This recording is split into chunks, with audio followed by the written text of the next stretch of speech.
Toronto wakes up under a deep freeze. Ottawa is fighting over who gets to sell off public space. And in Europe, Canada's best rivalry keeps tilting the wrong way. And later in the brief, one U.S. vote that doesn't change tariffs today, but could change how the next trade fight plays out.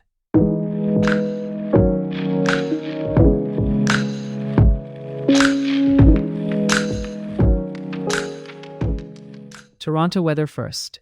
It's cold and mostly cloudy. The high today is around -3 with a low near -17 degrees Celsius. No meaningful snow expected in the city today.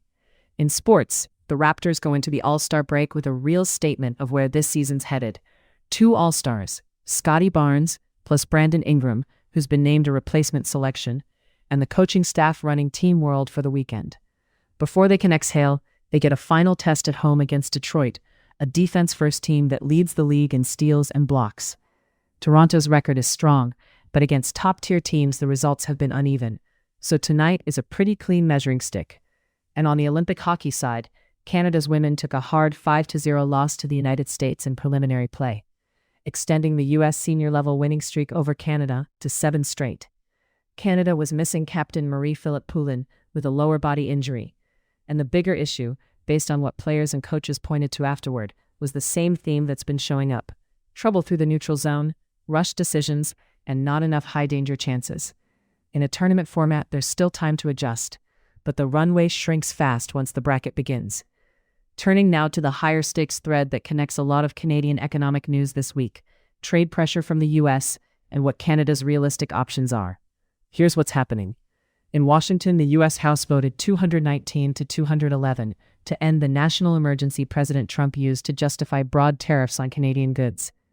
A small group of Republicans joined Democrats, which is notable politically, but in practical terms, it's still likely symbolic. Even if the Senate passed a similar measure, the president is expected to veto it, and an override would require a 2/3 majority. Here's the key point. The House vote doesn't remove tariffs, but it signals discomfort inside the president's own party about the economic and inflationary fallout of a prolonged trade fight with Canada. Why this matters now is that Canada is trying to plan for investment, for jobs, and for major industries that depend on cross-border supply chains, while U.S. tariff policy can change quickly, sometimes day to day. That uncertainty showed up in a separate message from Edward Fishman, a former U.S. State Department official who spoke in Calgary. Fishman said he's optimistic the Canada-U.S.-Mexico trade agreement, CUSMA, is likely to be renewed, and argued that the countries that hold up best against aggressive U.S. trade policy are the ones that show resolve, including a willingness to retaliate. His broader case, the U.S. would also take significant economic damage if trade with Canada were cut off. Political and business interests that tend to push back against sustained disruption. The risk here is misreading what's noise and what's policy.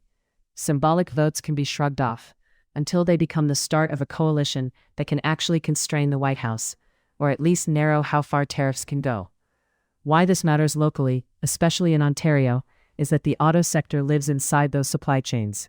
That brings us to the EV story, which is partly about consumer demand and partly about political stability. Stellantis says it will keep roughly 650 EV and battery research staff in Windsor, even as it resets parts of its electric vehicle plans and looks to sell its stake in the Nexstar joint venture tied to a major Windsor battery plant.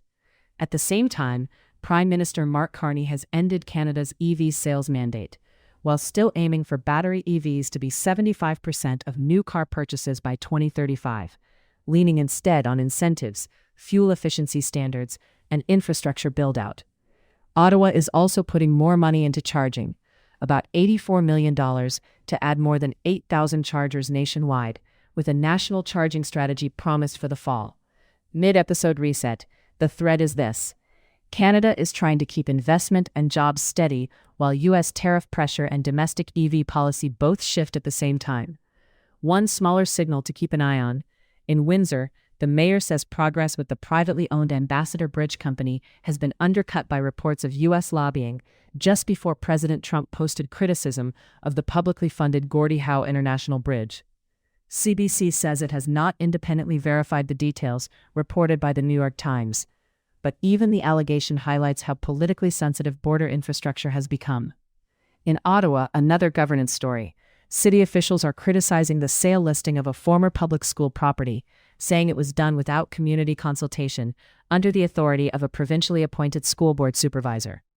In the same breath, an Ottawa councillor is pushing the city to assess how proposed program cuts at Algonquin College could affect the future workforce pipeline for municipal hiring. Different files, same underlying tension. Decisions that reshape community capacity, made on tight timelines, with questions about transparency.